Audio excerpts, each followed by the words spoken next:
کہ دونوں باری باری سائیکل چلائیں گے، ایک کو تھکانا اچھا نہیں۔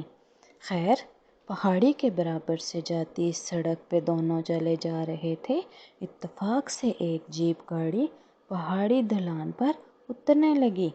سائیکل اس وقت بڑے میاں چلا رہے تھے، ان کا دھیان اس طرف نہیں تھا۔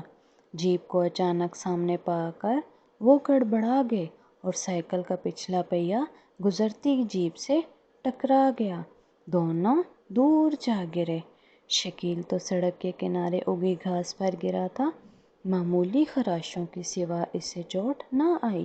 ڈاکیے بیچارے بے ہوش ہو گئے، سائیکل بھی ٹوٹ پھوٹ گئی۔ جیپ والوں نے اتر کر دیکھا، غلطی ان کی نہیں تھی مگر ذمہ دار لوگ تھے۔ انہوں نے کہا، ہم ڈاکیے کو شہر کے اسپتال لے جاتے ہیں، تم بھی آنا چاہو تو آ سکتے ہو۔ شکیل نے سوچا، دکان کتنی دور ہوگی، وہ چلتا رہے تو اچھا ہے۔ اس نے جیپ پر ڈاکیے کو سوار کیا، ان کی سائیکل چڑھا دی، تھیلا بھی رکھ دیا۔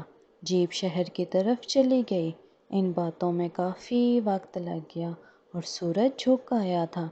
شکیل نے سوچا وہ سڑک چھوڑ کر کسی چھوٹے رستے سے پہاڑی پر چڑھتا ہوا روشنی روشنی میں دکان تک پہنچ سکتا ہے۔ وہ جنگلی پھولوں پھلوں سے لدے ٹیڑھے میڑھے درختوں کے درمیان رستہ بناتا پہاڑی پر چڑھنے لگا۔ طرح طرح کی چڑیاں اور تتلیاں اڑتی پھرتی تھیں، خرگوش اور گرگٹ تھے، درختوں کے تنوں پر چلتے شوخ رنگوں والے کیڑے مکوڑے تھے، درختوں پر پھل پک رہے تھے۔ ان سب خوبصورت چیزوں کو دیکھتا، پھلوں کے مزے لیتا شکیل چلتا رہا۔ وہ اپنے خیال سے ٹھیک چل رہا تھا، سمجھ رہا تھا گھنٹے بھر میں پہاڑی کے اتر جائے گا، مگر وہ بھٹک گیا تھا۔ شام گہری ہو گئی، پرندے شور کرنے آنے لگے، دیکھتے دیکھتے سورج ڈوب گیا۔ گھنے جنگل کے اندھیرے نے اسے اور بھٹکا دیا، مگر وہ باہمت لڑکا تھا، چلتا رہا۔ کچھ دیر میں چاند نکل آیا، جس کے دھیمے اجالے میں وہ رستہ ڈھونڈتا رہا۔ رات آدھی سے زیادہ گزر گئی تھی۔ شکیل تھک گیا تھا، اسے بھوک بھی لگ رہی تھی، مگر چاندنی رات میں پہاڑی کے ہرے بھرے درختوں اور اڑنے پھرنے والے پرندوں اور جانوروں کی آوازوں سے ایسا کچھ سما بندھا تھا کہ وہ رات کو کھلنے والے پھولوں کی خوشبو نے ایسا جادو چلایا کہ شکیل کو بھوک اور تھکن کا زیادہ خیال نہیں آیا۔ آخر اجالا ہوتے ہوئے وہ دوسری طرف جا اترا۔ اس کا چچا دکان کھولنے کی تیاری کر رہا تھا۔ شکیل کو پہچان کر وہ خوش ہوا اور پریشان ہو گیا، بھلا اس طرف سے اس وقت کوئی یہاں کیسے پہنچ سکتا ہے؟ رات میں تو پہاڑی پر خطرناک جانوروں کا راج ہوتا ہے۔ شکیل کے لیے ہر خطرناک جانوروں والی بات نئی تھی۔ اسے گرگٹ، چڑیاں، جگنو، خرگوش اور دوسرے دلچسپ جانور بے شک ملے تھے، مگر جنگل کے رسیلے پھل اور رات میں کھلنے والے پھول بھی۔ پہاڑی پر تو کوئی ایک بھی خطرناک جانور نہیں ہے۔ چچا سوچ میں پڑ گئے، یہاں ایسے خطرناک جانور ہوں گے ہی نہیں۔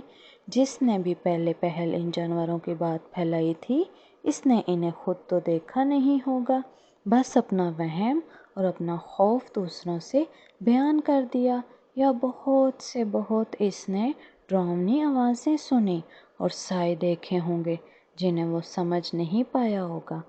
درختوں کے ہلتے سائے اسے چیتے، شیر اور ریچھ نظر آئے ہوں گے۔ رات میں جنگل کی دلچسپ آوازیں اس کے خوف کے ساتھ بدل گئی ہوں گی۔ چچا نے کہا، دیکھو، سب نے وہم کی اور ڈر کی سنی سنائی باتوں کو سمجھ لیا اور ڈر گئے، مگر تم بھی ہو، تم نے رات کا یہ سفر بے خوفی سے طے کیا اور ہر طرح کے وہم سے آزاد رہ کر گیا، یہ بات بھی بہت اچھی ہے۔